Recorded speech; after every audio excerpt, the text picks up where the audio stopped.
राधे राधे दोस्तों, आज हम आपको सुनाएंगे जब बहू ने शराब के नशे में की सासू माँ की बेइज्जती और सास ससुर ने सिखाया बहू और बेटे को अच्छा सबक।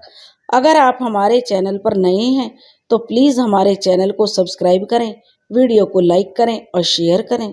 रीता अपने पति अरमान और अपने माता पिता राजेश जी और उनकी पत्नी मोनिका जी अपनी किस्मत पर सड़क के किनारे बैठे हुए रो रहे थे, क्योंकि 2 दिन से भूखे प्यासे थे और उन्हें अपनी हालत पर बड़ा रोना आ रहा था। भूख प्यास से बेहाल थे, चारों कड़कती धूप में रहने को मजबूर थे।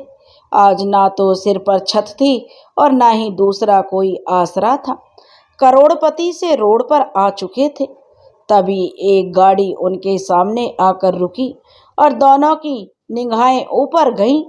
गाड़ी में से एक हाथ बाहर आया और उसने काफ़ी सारे पैसे उनके आगे कर दिए, जिसे देखकर चारों एक दूसरे का मुंह देखने लगे। चारों जल्दी से उठकर गाड़ी के पास गए और मोनिका जी हाथ जोड़कर बोली, मैडम प्लीज़ हमारी कुछ मदद कर दीजिए, 2 दिन से भूखे हैं, कुछ भी नहीं खाया है। महिला ने कार का शीशा नीचे किया तो चारों लोग कार के अंदर झांकने की कोशिश करने लगे। अंदर काला चश्मा लगाए हुए, बहुत महंगे कपड़े पहने हुए एक 60 साल की महिला बैठी हुई थी। पहले तो चारों लोग उसे पहचान नहीं पाए, लेकिन जब उन्होंने चश्मा उतारा तो चारों की आंखें फटी की फटी रह गईं। इस लाखों की गाड़ी में बैठी महिला कोई और नहीं थी, बल्कि रीता जी की सास और मोनिका जी की समधन कावेरी जी थी। अपनी सास और समधन को देखकर मोनिका जी और रीता की आंखें चौंधिया गईं। वो हैरान थी कि इनके ठाठ इतने ऊंचे कैसे हो गए। चारों हैरानी से दीनानाथ जी की तरफ देख रहे थे। लीजिए, अंदर बैठी कावेरी जी ने 100-100 के नोट निकाले और उनके आगे फेंक दिए।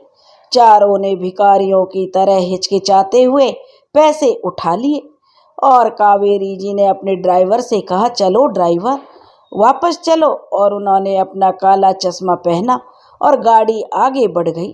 चारों उन्हें देखते रह गए, कभी वो पैसे देखते तो कभी दूर तलक जाती कावेरी जी को, और कावेरी जी की गाड़ी अब उनकी आंखों से दूर हो गई थी। अरमान तो पहले अपनी मम्मी को इस रूप में देखकर पहचान ही नहीं पाया था। थोड़ी दूर जाकर कावेरी जी ने अपने चश्मे के पीछे बहते हुए आंसुओं को चश्मा हटाकर पोंछा और वापस चश्मा पहन लिया। कहने को तो 2 साल हो चुके थे, लेकिन आज उन्हें वो सब ऐसे याद आ रहा था जैसे कल की ही बात थी। यादों के झरोखे से लेकर अतीत का एक एक दृश्य कावेरी जी की आंखों के सामने आ रहा था। कावेरी जी याद करते करते वहीं पहुंच चुकी थी। कावेरी जी के पति को एक सब्जी वाले के ठेले पर लिटाया हुआ था और इस कड़ाके की ठंड में सुबह 5 बजे अस्पताल की तरफ उन्हें लिए दौड़ी जा रही थी। ना ही उनके बदन पर उस दिन कोई गर्म शॉल था और ना ही पैरों में कोई जूते या चप्पल। अगर कोई भी कावेरी जी को इस हालत में देख लेता तो उसका कलेजा फटकर बाहर आ जाता। पति की लाचारी के आगे आज उन्हें अपनी कोई सुध नहीं थी। करीब 1 घंटा उस ठेले को ढकेलते हुए कावेरी जी अस्पताल पहुंची और डॉक्टर से हाथ जोड़कर बोली, मेरे पति बहुत बीमार हैं बेटा, उन्हें इलाज की सख्त ज़रूरत है, मेरे पति को बचा लो। कावेरी जी कहते कहते उस डॉक्टर के आगे बिलख बिलख कर रोने लगी। डॉक्टर ने जल्दी से कावेरी जी के पति का इलाज शुरू किया तो नर्स बोली, माँ जी हमने इलाज तो शुरू कर दिया है, आप तब तक पैसों का इंतजाम कर लीजिए। कावेरी जी दौड़ती हुई घर पैसे लेने आईं, लेकिन तिजोरी में पैसे नहीं थे। उन्हें समझते देर नहीं लगी। वो सीधे बहू के मायके पहुंची तो बहू सहेलियों के साथ अपने घर पर पार्टी कर रही थी। कावेरी जी सीधा बहू से हाथ जोड़कर बोली, बहू रीता ऐसा अन्याय मत करो, मैं तेरे आगे भीख मांगती हूँ, मेरे पति की जान से मत खेलो बहू, मेरे पैसे वापस दे दो। मुझे मुझे पैसों की बहुत ज़रूरत है। मैंने कितनी मेहनत से लोगों के घरों में झूठे बर्तन साफ करके पति के इलाज के लिए पैसे जमा किए थे, और तुम उन पैसों से यहाँ शराब पी रही हो। कावेरी की बहू के पैरों में बैठकर बार बार अपनी बहू से पैसों के लिए गिड़गिड़ा कर भीख मांग रही थी। रीता ने एक जोर से कावेरी जी को लात मारकर पीछे गिरा दिया और बोली, खबरदार, जो मुझे छुआ भी तो भिखारी कहीं की। और कौन से पैसे? अच्छा याद आया, पर उन पैसों की तो हमने पार्टी कर ली। अरे छोड़ बूढ़े को, और तू भी हमारे साथ यहाँ पार्टी का मजा ले। रीता ने बड़ी बेशर्मी से हंसते हुए अपनी सास कावेरी जी से कहा, तो कावेरी जी हाथ जोड़ते हुए बोली, बहू ऐसा सितम मत करो। तो रीता की सहेली बोली, अरे यार, दे देना बेचारी को पैसे, देख कैसे भिखारियों की तरह गिड़गिड़ा रही है। पर उससे पहले कुछ सीन हो जाए तो मजा आ जाएगा। रीता ने परस में से एक नोटों की गड्डी निकाली और अपनी सास कावेरी जी के आगे फेंक दी। कावेरी जी जैसे ही पैसे उठाने लगी, रीता ने झट से पैसे उठा लिए और दूसरी सहेली की तरफ फेंक दिए। कावेरी जी उसके पास गई तो उसने भी तीसरी की तरफ फेंक दिए। कावेरी जी बार बार कभी उस सहेली के आगे हाथ जोड़कर पैसे देने की विनती कर रही थी तो कभी दूसरी सहेली से। रीता हंसते हुए बोली, इतनी भी क्या जल्दी है मम्मी जी, वो क्या है ना, मेरी सहेलियां बड़ी बोर हो रही थी तो थोड़ा मनोरंजन हो जाए। चलो आज नाच कर दिखाओ मेरी सहेलियों को, वरना मरने दो उस बुढ़े को। बहू की बात सुनकर कावेरी जी की आंखें भर आईं, लेकिन हालात के आगे और कर भी क्या सकती थी। बोली, बहू जैसे कावेरी जी को नाचने को कहती वैसा ही करती जा रही थी। उनके हाथ पैर धरती पर कम थिरक रहे थे, उससे ज्यादा उनकी आंखों से आंसू झरने की तरह बह रहे थे। सास की बेबसी पर बहू बेशर्मों की तरह सहेलियों के साथ ठहाका लगाकर हंस रही थी। तभी उनका बेटा भी वहां पहुंच गया और कावेरी जी हाथ जोड़कर अपने बेटे से रोते हुए बोली, बेटा देख, बहू तेरे पापा के इलाज के पैसे देने से इनकार कर रही है, बोल रही है उन पैसों की पार्टी कर ली। बेटा माँ को खुद से दूर करते हुए बोला, बुढ़िया अब इस उम्र में हम पार्टी ना करेंगे तो क्या भजन करेंगे। बेटे ने माँ को इतनी जोर से धक्का मारा कि वह दूर जाकर जमीन पर गिरी और बेशर्मों की तरह बोला, अरे मर जाने दे उस बुढ़े को, तेरी भी जान छूटेगी। इस उम्र में क्यों उसका बोझ ढो रही है, और मेरी भी नाक में दम कर दिया है दोनों ने। कहे तो मैं ही उसे गंगा में प्रवाहित कराऊं, फिर मजे से रहना तू भी। पति के बारे में इतना सुनते ही कावेरी जी में न जाने कहां से इतना साहस आ गया। वो झट से खड़ी हुई और कई तमाचे एक के बाद एक अपने बेटे के गाल पर जड़ दिए। तभी रीता बोली, ए बुढ़िया, तेरी हिम्मत कैसे हुई मेरे पति को थप्पड़ मारने की। तुझे तो बहू की बात पूरी भी नहीं हुई थी कि कावेरी जी ने तड़ातड़ बहू के गालों को भी जो उसकी चमक बढ़ा दी। पहले से नशे में झूलती हुई रीता जमीन पर जाकर गिरी और बोली, कावेरी जी खबरदार, अगर एक भी शब्द मेरे पति के बारे में तुम लोगों ने कहा तो दोनों का वो हाल करूंगी कि पूरी जिंदगी जेल में सड़ते फिरोगे। बहू बेटे दोनों माँ के चेहरे को देखने लगे। कावेरी जी का यह रूप देखकर रीता की सारी सहेलियां वहां से 9-2-11 हो गईं। कावेरी जी ने रीता के पैरों से नोटों की गड्डियां निकाली और वहां से जाने लगी तो रीता की माँ बाहर से आई और बोली, यह क्या बदतमीजी है, मेरे ही घर में आकर मेरी बेटी का अपमान कर रही थी। बुढ़िया तेरी इतनी औकात भी नहीं कि तू मेरी बेटी को हाथ तक लगाए। रीता की माँ ने जैसे ही कावेरी जी पर हाथ उठाना चाहा, कावेरी जी ने उसका हाथ पकड़ा और पीछे की तरफ मोड़ दिया और गुस्से में बोली, चाहती तो मैं आपकी बेटी की तरह आपकी भी आज अकल ठिकाने पर ला सकती थी, पर सोचा अपनी ही समधन के घर में आकर उनका अपमान किया तो आपकी क्या इज्जत रह जाएगी। इतना कहते हुए कावेरी जी ने आगे की तरफ उन्हें धकेल दिया और मोनिका जी दूर जाकर पड़ी। कावेरी जी पैसे लेकर अस्पताल पहुंची और पति का अच्छे से इलाज करवाया। धीरे धीरे उनके पति की हालत में सुधार होने लगा। तो चलिए दोस्तों, आपको शुरुआत से बताते हैं आखिर रीता और अरमान की शादी कैसे हुई। मम्मी, एक खुशखबरी है। आप लोग कब से मुझसे शादी के लिए कह रहे थे? अरमान अपनी मम्मी से कह रहा था। मैंने सोचा मम्मी कि शादी कर ही लेता हूँ। और कावेरी जी ने कहा, अरे वाह, मेरे बेटे को सद्बुद्धि आ गई। कौन है वो जिसने मेरे पत्थर दिल बेटे के धड़कन को जो तेज कर दिया है? कावेरी जी ने हंसी ठिठोले करते हुए कहा था अपने बेटे को। तो अरमान बोला, मम्मी कल उसके यहाँ चलना है, तो उसके पापा ने हमें बुलाया है। अरमान ने कहा, मतलब? दीनानाथ जी बोले, हमारा बेटा अपना रिश्ता लेकर चलने को कह रहा है। उसके बाद दीनानाथ जी, कावेरी जी और अरमान अगले दिन अरमान का रिश्ता लेकर रीता के यहाँ जाते हैं। अंदर घुसते ही दीनानाथ जी कावेरी जी से कहते, कावेरी, ये लोग तो काफी रईस लगते हैं। घर देख रही हो, महल है। कहीं हम गलत पते पर तो नहीं आ गए ना? अब मैं क्या ही बोलूं जी। कावेरी जी बोली, ये तो अरमान ही जाने। चलिए अंदर, तो पहले फिर देखते हैं। तीनों अंदर चले जाते हैं, जहाँ अरमान रीता के मम्मी पापा को अपने मम्मी पापा से मिलवाता है। वहाँ पर रीता नहीं होती है। कावेरी जी अरमान से कहती हैं, बेटा अब बहू को भी बुलवा ले। कब से उसके मम्मी पापा से ही बात किए जा रहे हैं। आज आएगी मम्मी? अरमान बोला, आ जाएगी मम्मी, उसके पापा तो बात कर ही रहे हैं ना, आप लोग उस पर ध्यान दीजिए, आ जाएगी रीता।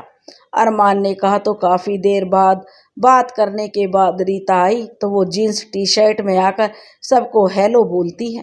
दीनानाथ जी और कावेरी जी थोड़ा असहज महसूस करते हैं।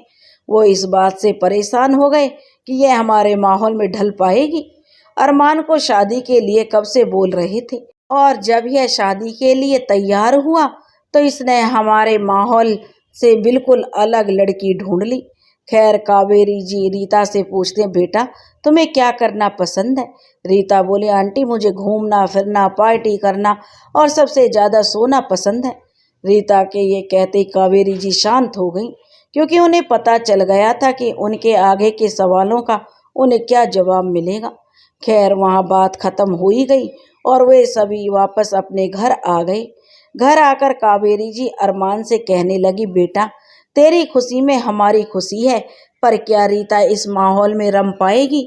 दिन भर उसके कामों के लिए ना जाने कितने ही नौकर चाकर लगे रहते हैं, तो यहाँ वो कैसे बिना नौकरों के रह पाएगी? देख बेटा, साफ साफ कहूँगी तुझे, अगर रिश्ता बराबरी में हो तभी टिक पाता है, वरना ऐसे बेमेल रिश्तों में हमेशा ही खटास बनी रहती है। हाँ अरमान, दीनानाथ जी बोले, बेटा तुम्हारी मम्मी सही कह रही है। उनकी हैसियत और हमारी हैसियत में जमीन आसमान का फ़र्क है।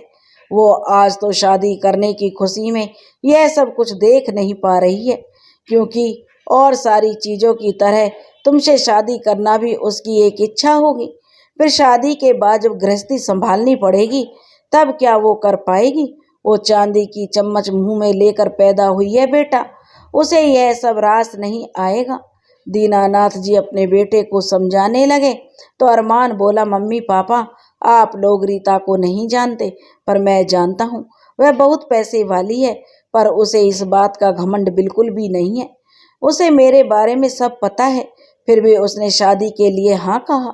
आप लोग उसे देखकर ही उसके बारे में इतनी राय मत बना लीजिए। पता है, वो अपने मम्मी पापा की इकलौती बेटी है, पर फिर भी वह शादी बिल्कुल ही सामान्य तरीके से करना चाहती है, ताकि आप लोगों पर कोई भी खर्च का भार ना पड़े। मम्मी, अमीर है तो वो बुरे ही होंगे, यह जरूरी तो नहीं। आप लोग और ज़्यादा मत सोचिए, मुझे रीता से अच्छी लड़की मिल ही नहीं सकती। अरमान ने अपने माता और पिताजी से कहा, तो कावेरी जी और दीनानाथ जी ने कुछ नहीं कहा। फिर दोनों की शादी हो गई। शादी ज़्यादा धूमधाम से नहीं होती, दोनों तरफ से थोड़े थोड़े मेहमान बुलाए गए थे और शादी संपन्न करा दी थी। पग फेरे के दिन रीता और अरमान रीता के घर आते हैं, तो अरमान को पता चलता है कि रीता के पिता जो राजेश जी ने एक बहुत बड़ी पार्टी रखी है आज घर पर उनकी शादी की खुशी में। इसके बारे में रीता को भी पता नहीं था। रीता, जो अरमान ने पूछा, तुम्हें पता था आज यहाँ पार्टी है, फिर तुमने मम्मी पापा को इनवाइट क्यों नहीं किया? तो अरमान, रीता कहने लगी, मुझे लगा अंकल आंटी को कहाँ यहाँ आना अच्छा लगेगा। इस पार्टी में शहर के नामी लोग आने वाले हैं तो उन्हें उनके बीच अलग ना लगे, इसलिए मैंने उन्हें कुछ नहीं बताया। रीता ने कहा तो अरमान ने सोचा कि शायद रीता सही कह रही है। वैसे भी पहली बार ही पापा मम्मी यहाँ आकर कैसे अपने आप को असहज महसूस कर रहे थे। फिर तो आज पार्टी में इतने बड़े बड़े लोगों से मिलकर और अलग महसूस करेंगे। शाम को पार्टी में सज संवर कर अरमान और रीता जाते हैं।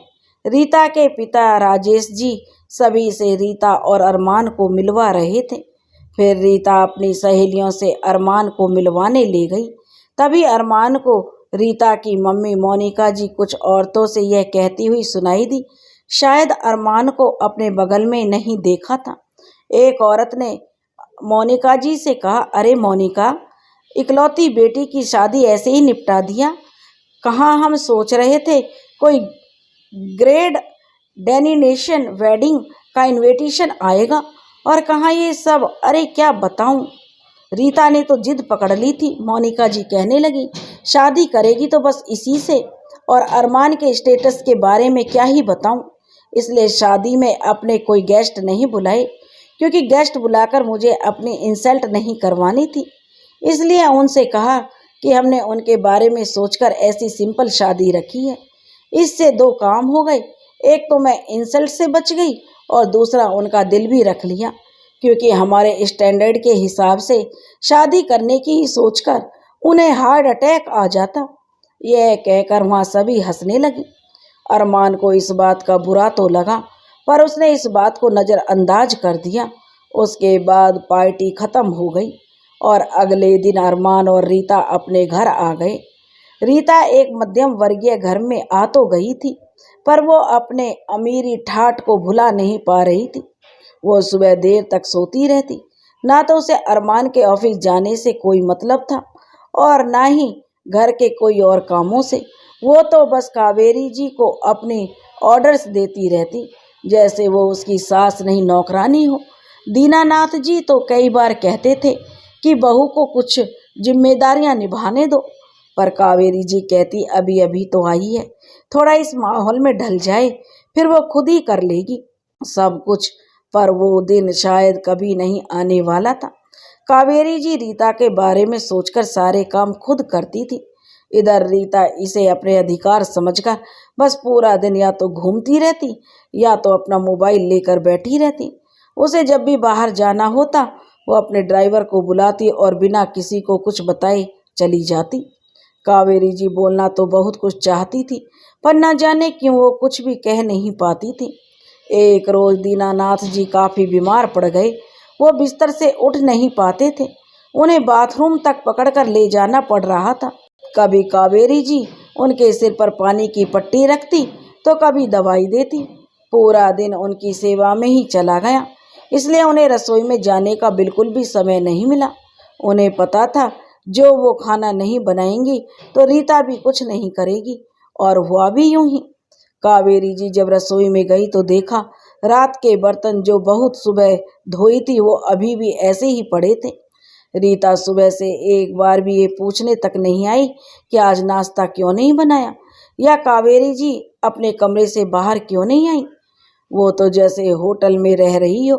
तो कावेरी जी की रसोई से निकलकर जो रीता के पास गई तो वो फोन पर किसी से बात कर रही थी। कावेरी जी को देखते ही उसने फ़ोन रख दिया और पूछा, क्या हुआ आंटी जी, कुछ काम था क्या? तो कावेरी जी बोली, क्या बहू, अब घर परिवार है तो काम तो होगा ही ना। तुमने नाश्ता किया? कावेरी जी ने पूछा। तो बोली, हाँ आंटी, मैंने फ्रूट्स खा लिए। रीता ने कहा तो कावेरी जी बोली, फिर तो फ्रूट्स को काटने और धोने के लिए रसोई में तो गई होगी। कावेरी जी ने पूछा तो बोली, हाँ क्यों आंटी? तो रीता ने पूछा। तो कावेरी जी बोली, तो तुमने देखा नहीं? आज मैं रसोई में कोई खाना नहीं बना रही हूँ। रात के बर्तन भी ऐसे ही पड़े हैं सिंक में। तो तुम्हें नहीं लगा कि एक बार बात क्या है या पता तो कर लूँ, या माँ से पूछ लूँ, या फिर आज खाने में नहीं बना लूँ, नहीं बनाए तो मैं ही बना लूँ। आखिर बहू हो तुम इस घर की। कावेरी जी ने कहा तो कावेरी जी के इतना कहते ही रीता चमक कर उठ बैठी और कहती है, क्या कहा आंटी जी आपने? कुछ भी कहने से पहले एक बार सोच तो लीजिए। आज तक मैंने एक गिलास पानी लेकर नहीं पिया और आप मुझे खाना बनाने बर्तन धोने के लिए कह रही हैं। अरे वो तो शुक्र मनाइए मेरा कि मैं आप लोगों के इस घर में रह रही हूँ, वरना तो इस झोपड़ी में कौन रहे। सिर्फ अरमान की खुशी के लिए मैं यहाँ हूँ। कहाँ मुझे आपसे पूछना चाहिए था कि आज का खाना कब बनेगा। उल्टा आप ही आकर मुझ पर चढ़ रही हैं। आने दीजिए आज अरमान को, सुबह से सिर्फ फ्रूट खाकर बैठी हूँ, अब क्या खाऊंगी। ये कहकर रीता तुरंत अरमान को फ़ोन पर कहती है, तुम्हें पता भी है अरमान, आज सुबह से मैं भूखी हूँ क्योंकि आंटी ने खाना नहीं बनाया और तुम्हें तो पता है बाहर का खाना मुझे सूट नहीं करता, इसलिए मैं चली अपने पापा के पास, शाम को वहीं आ जाना। कावेरी जी तो बस हैरान होकर रीता की बातों को सुनती रही। ससुर जी की तबीयत खराब है यह पूछना तो दूर, उल्टा सारा इल्जाम कावेरी जी पर ही लगाकर रीता ने अपना पल्ला झाड़ लिया। ये तो होना ही था ना, जब ऐसे बेमेल विवाह होगा। एक लंबी आह भरते हुए कावेरी जी वहाँ से चली गई और सोचा शाम को अरमान से ही इसके बारे में बात करेगी। शाम को जब अरमान आया तो वो बिना किसी से कुछ कहे अपने कमरे में चला गया और अलमारी से कपड़े निकालकर बदलने लगा। तभी कावेरी जी बोली, कहीं जा रहे हो बेटा? मुझे तुमसे एक बात करनी थी, तेरे पापा की। कावेरी जी की बात खत्म होने से पहले अरमान बोल पड़ा, बस करो मम्मी, आप लोगों को तो रीता पहले से ही पसंद नहीं थी और अब उसे परेशान करने के लिए नया तरीका निकाला है। आपने सुबह से उसे खाना नहीं दिया, कितने नाजों से पली है वो।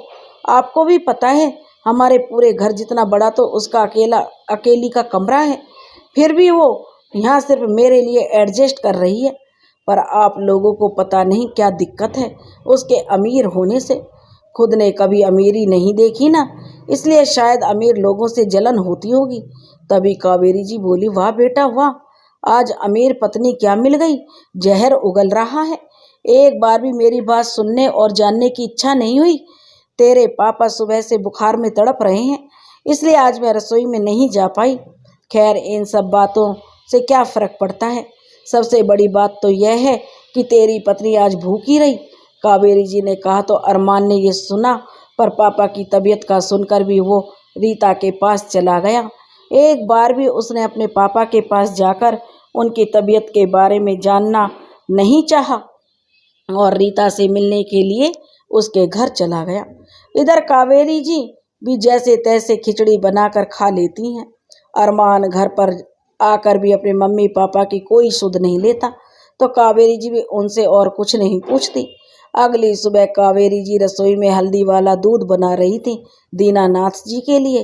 तभी अरमान खुद ही आकर अपने और रीता के लिए चाय चढ़ाने लगा। जो बेटा कभी पानी गर्म करके खुद नहीं पिया, वो पत्नी के लिए चाय बना रहा था। कावेरी जी ने सोचा, पर कहा कुछ नहीं, क्योंकि वह जानती थी वो कुछ कहेगी तो बहस होगी।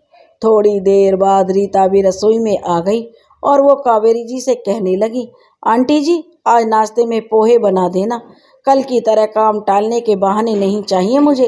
यह सब खड़ा अरमान भी देखता रहा, पर टीना को बदतमीजी करने के लिए डांटने की जगह वह उल्टा कावेरी जी से ही कहता है, देखो मम्मी, कल बहुत मुश्किल से मैं इसे मनाकर यहाँ लाया हूँ, वापस से नाराज मत कर देना, जो कह रही है वैसा ही करो। वैसे भी हमारी 7 पुश्तों में इतनी अमीर लड़की शादी करके नहीं आई है, आपको तो शुक्रगुजार होना चाहिए इसका। अरे पूरा दिन तो घर पर यूँ खाली ही बैठी रहती हो, इतने दिनों तक तो आप ही हमारा खाना बनाती थी ना, फिर आज एक का खाना बनाने में क्या दिक्कत है। कावेरी जी सोच तो रही थी बहुत कुछ कहे, पर ना जाने उन्हें कुछ कहने का मन नहीं किया। उसी दिन शाम को दीनानाथ जी की तबीयत ज़्यादा खराब हो गई तो तो कावेरी जी ने अरमान को बताया कि अरमान बेटा, पापा को लेकर डॉक्टर के पास चलें या दवाई ले आएं। पर अरमान उस वक्त रीता के माता पिता के साथ वीडियो कॉल पर व्यस्त था। कावेरी जी के ऐसा कहते ही अरमान बोल पड़ा, हमेशा ऐसे ही जल्दी में रहती हो, जैसे पता नहीं करोड़ों की संपत्ति भागी जा रही है।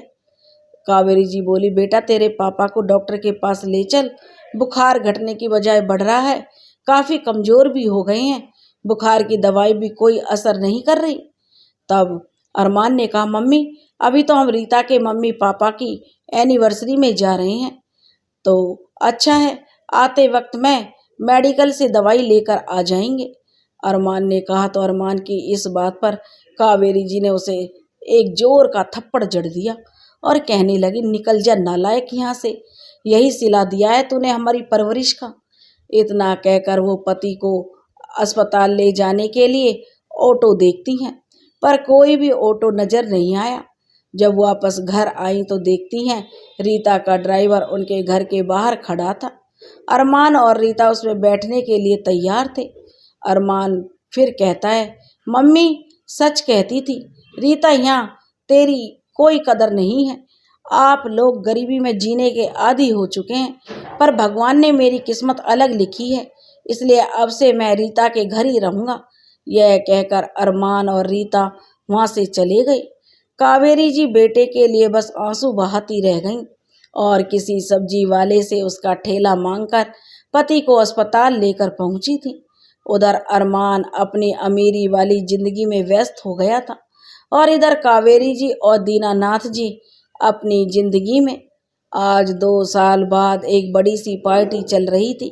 तभी अरमान से उसके ससुर जी कहते हैं, अरमान मेहमानों का अच्छे से ध्यान रखना, अभी थोड़ी देर में हमारे नए क्लाइंट आ रहे हैं, उन्हीं के लिए तो यह पार्टी है, अगर वो खुश हो गए ना तो हम सड़क पर आने से बच जाएंगे।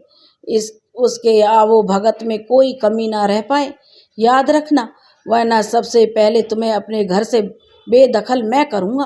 अरमान सिर नीचे करके चला गया।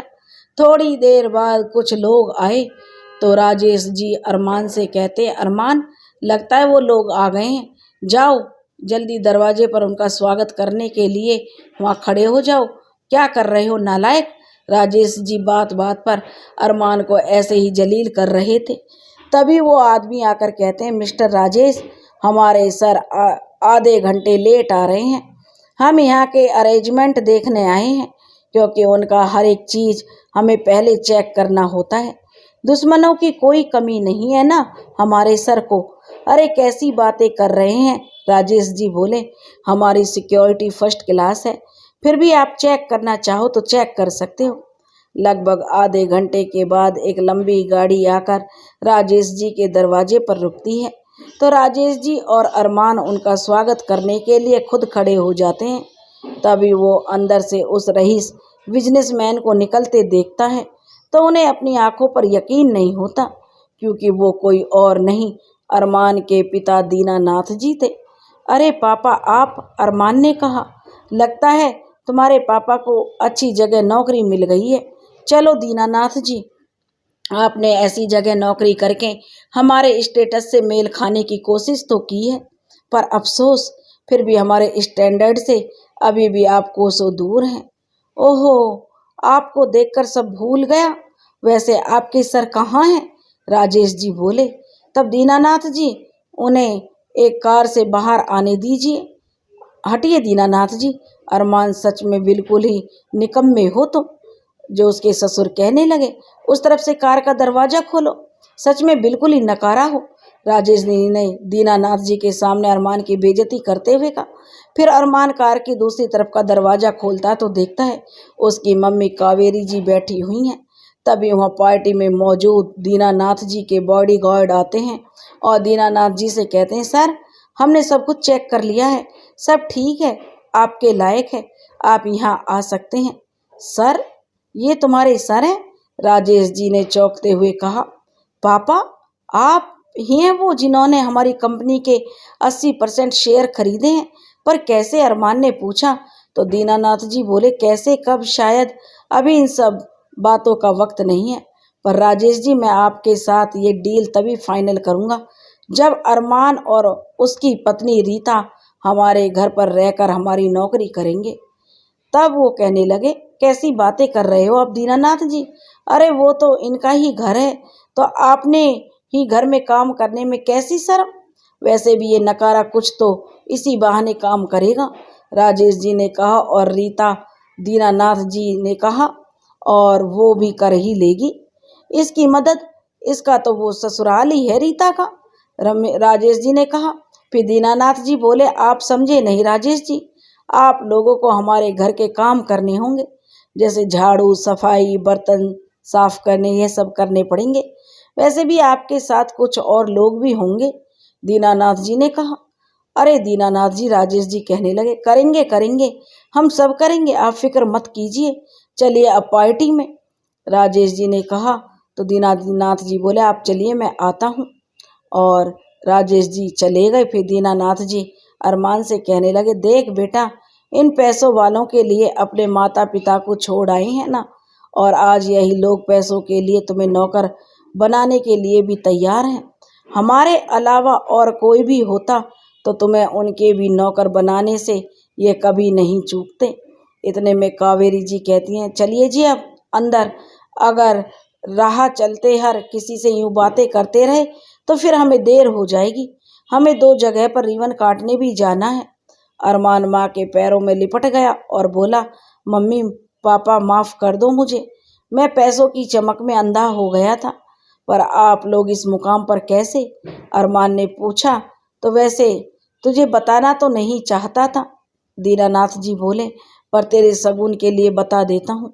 तुझे तो पता ही है मेरे स्टॉक मार्केट में बराबर रुचि रही है, इसलिए काफ़ी समय पहले ही एक शेयर लिया था जो अचानक ही काफ़ी कीमती हो गई। उसे बेचकर इतने पैसे मिले जिससे हमारा बुढ़ापा आराम से कट जाता। पर मुझे तेरे को सबक सिखाना था और तुझे पैसे और रिश्तों में फ़र्क दिखाना था, इसलिए बिजनेस खड़ा किया, दीनानाथ जी ने अरमान को बताया। तो अरमान बोला, पापा मुझे माफ़ कर दो, मुझे एक मौका दे दो सुधरने का। तो दीनानाथ जी कहने लगे, बेटा इसके लिए देर हो गई है, और बेटा कल से घर पर आ जाना काम करने, कावेरी ने भी बोल दिया। फिर वह अंदर चले गए। यह सब वहीं खड़ी रीता और उसकी माँ भी सुन लेती है, जो कावेरी जी से पहले से ही देख लेती है, इसलिए वो अरमान से कहती है, और हाँ बेटा अपनी पत्नी और सास से कह देना खाना बनाना है मेरे घर में, तो उसकी तैयारी करके आए। दीनानाथ जी राजेश जी का सारा कारोबार खरीद लेते हैं और सब सड़क पर आ जाते हैं। अगले दिन जब वो सड़क किनारे चारों बैठे ही होते हैं तो कावेरी जी जानबूझकर गाड़ी उनके पास से निकालती हैं और पैसे उनके आगे फेंकती हैं। इसे देखकर उनकी आंखें फैलकर चौड़ी हो जाती हैं। मजबूरी में चारों को उनका फैसला मानना पड़ता है और चारों उनके घर के नौकर बनकर अगले दिन पहुंच गए। दीनानाथ जी और कावेरी जी ने चारों को आड़े हाथों लिया और पूरे दिन उनसे नौकरों की तरह काम करवाती रहीं। माँ बेटी को एक पल के लिए भी चैन से नहीं बैठने देती थी, क्योंकि जो रीता और उसकी माँ ने कावेरी जी के साथ किया था उसकी यही सज़ा उनके लिए कम थी। तो दोस्तों, आपको यह कहानी कैसी लगी? और अगर आपको यह कहानी पसंद आई हो तो प्लीज़ कमेंट्स में ज़रूर बताएं। अगर आपको हमारी कहानी पसंद आए तो हमारे चैनल को लाइक, सब्सक्राइब और शेयर ज़रूर करें।